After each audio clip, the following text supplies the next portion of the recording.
یہ شب صبح کا منظر بھی اسی کا، یہ لشکر مہر و ماہ و اختر بھی اسی کا، تاریخ یہ شب صبح کا منظر بھی اسی کا، یہ لشکر مہر و ماہ و اختر بھی اسی کا،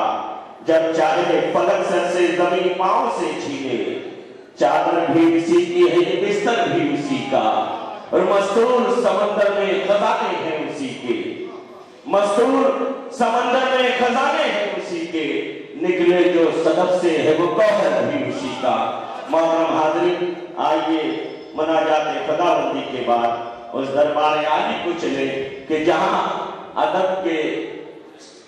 کے رہتے ہوئے سانسوں کا تیز دینا بھی بے ادبی لگے، کہ جس کا نام بھی معجزہ، جس کا چلنا بھی معجزہ، جس کا بولنا بھی معجزہ، جس کا بیٹھنا بھی معجزہ، جس کی زندگی ازل سے ابد تک معجزہ ہی معجزہ ہے۔ آئیے اسی دربار عالی میں نعت پاک کا نذرانہ پیش کرنے کے لیے میں شہر عزیز کے معروف مترنم شاعر جو آج پورے ملک میں شہر عزیز کی،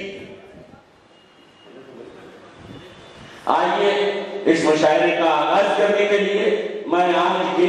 ناظم مشاعرہ جناب جمیل صاحب صاحب کو ایک مصروں سے آواز دوں کہ باتوں میں لفظ لفظ کی سچائی لے کے آ، باتوں میں لفظ لفظ کی سچائی لے کے آ، دل جس میں ڈوب جائے وہ گہرائی لے کے آ، اور خود غرضیوں کی بھیڑ میں گم ہو گیا ہے جو وہ پیار وہ خلوص میرے بھائی لے کے آ۔ آپ کے درمیان ناظم مشاعرہ جمیل صاحب صاحب۔